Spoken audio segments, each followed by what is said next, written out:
ఇక్కడ మాట్లాడే అర్హత నాకు ఎంత ఉందో నాకు తెలియదు. ఇంకా కేవలం ఇక్కడ నేను కూడా ఒక పూర్వ విద్యార్థిని అనేటువంటి ఒక అభిమానంతో పిలిచినట్టున్నారు. బేసిక్గా విశ్వవిద్యాలయం మీద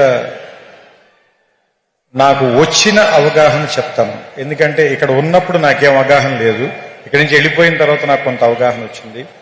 సో ఇన్ని సంవత్సరాల్లో నేను అర్థం చేసుకుంది కొంత, ఇక్కడ నేను ఇంకా ఏం నేర్చుకుని ఉంటే బాగుండుండేది అని నాకు అనిపించింది కొంత మీకు చెప్పే ప్రయత్నం చేస్తాను. దానివల్ల మీకేమాత్రం ఉపయోగం కలిగిన కొద్దిగా అయినా మీ ఇంట్రాస్పెక్షన్కి అది ఏమైనా పనికొచ్చిన, మీ ఇన్సైట్కి అది ఉపయోగపడిన I will be very happy.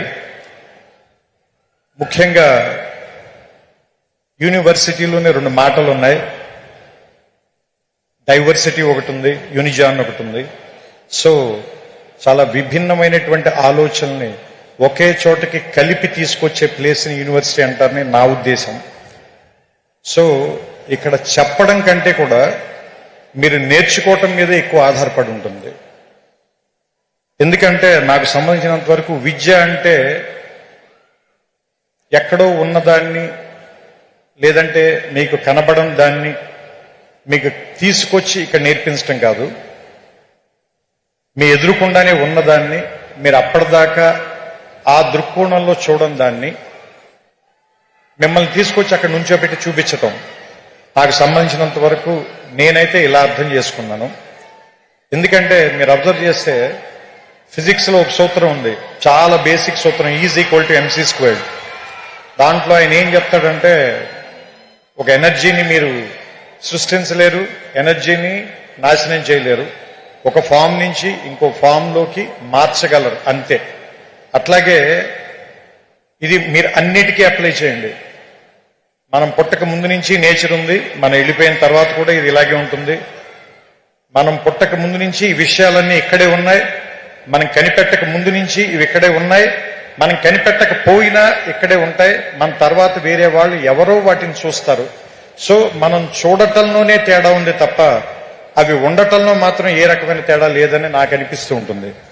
So ఆ ఉన్న వాటిని చూడటం నేర్చుకోవటానికి పనికొచ్చేటువంటి ఒక వేదికగా యూనివర్సిటీని భావించాలని మీ అందరికీ నేను చెప్తున్నాను. ఎందుకంటే ఇది ఒక విశాలమైన ప్రాంగణం. మొట్టమొదట ఎవరు రాగానైనా ముందు భయపెడుతుంది. మోర్ దాన్ 500 acres, రోడ్లు ఎంత నడిచినా తరగవు, పెద్ద పెద్ద ఎత్తైన సీలింగులు, దూరంగా ఉండే క్లాస్ బోర్డులు, వినపడినట్టుగా ఉండే ప్రొఫెసర్ల మాటలు అన్నీ కూడా ముందు మనకి చాలా నెగటివ్ గాను, ఇక్కడి నుంచి ఎంత గమ్ముని వెళ్ళిపోదాం అనేటువంటి ఫీలింగ్ ఇచ్చేలాను అనిపిస్తాయి. మందు చేదుగానే ఉంటుంది, ఆసుపత్రి వాసన మనకి సుగంధంలా అనిపించదు, కానీ అది మనకి చాలా ఉపయోగం చేస్తుంది. అదే మనకు ఉపయోగపడుతుంది, మన బాగు చేస్తుంది, మన రిపేర్ చేస్తుంది, మన మళ్ళీ ఆరోగ్యవంతుని చేస్తుంది. అలాగే ఈ ప్రాంతం కూడా మొదట మన భయపెడుతుంది, కానీ దీన్ని అలవాటు చేసుకోండి, దీన్ని అవగాహనలోకి తెచ్చుకోండి. ఎందుకంటే మనమందరం వేరే వేరే కల్చర్స్ నుంచి, వేరే వేరే ప్రాంతాల నుంచి వస్తాం.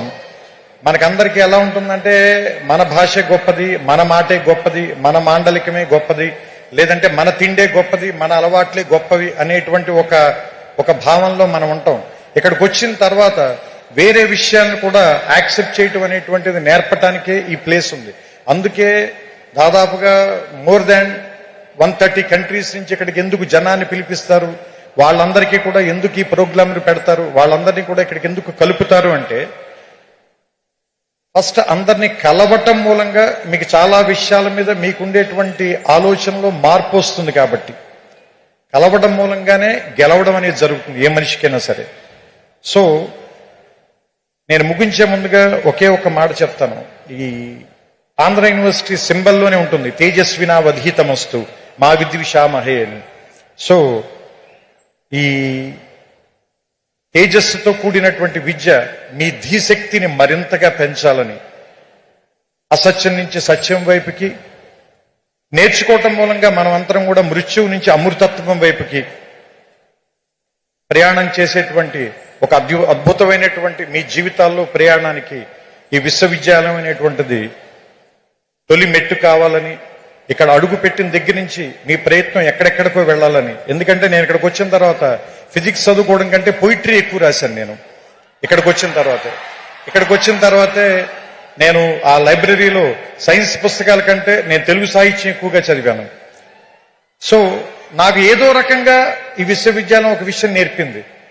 దాంతోనే నేను ఇప్పటిదాకా జీవితంలో పోరాటం చేస్తూ వస్తున్నాను. సో మీ అందరికీ కూడా మీకు నచ్చినటువంటి ఒక ఆయుధాన్ని తయారు చేసే కర్మాగారంగా ఈ విశ్వవిద్యాలయం మీకు అందరికీ ఉపయోగపడాలని.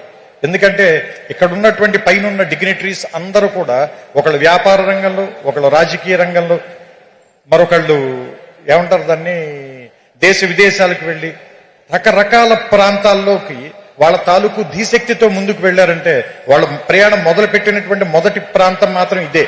అలాంటి మీ ప్రయాణాలకి ఇది మొదటడుగు కావాలని ఇక్కడి నుంచి ఎంతమంది వచ్చి ఇక్కడ కూర్చుంటారో తర్వాతి తరంలో చూడడానికి బహుశా నేనుండకపోవచ్చు, కానీ తర్వాత తరాల వాళ్ళకి చాలా మంది మార్గదర్శకుల్ని ఇక్కడి నుంచే తయారు చేసేటువంటి ఈ ప్రాంగణం మరిన్ని వందల సంవత్సరాలు పూర్తి చేసుకోవాలని, దానికి ఇది ఈ శతాబ్ది మొదటి అడుగుగా ఉండాలని, 100 ఏళ్లు పండగ చేసుకున్న వాడిని ఆశీర్వదించేటువంటి అవకాశం చాలా తక్కువ మందికి దొరుకుతుంది.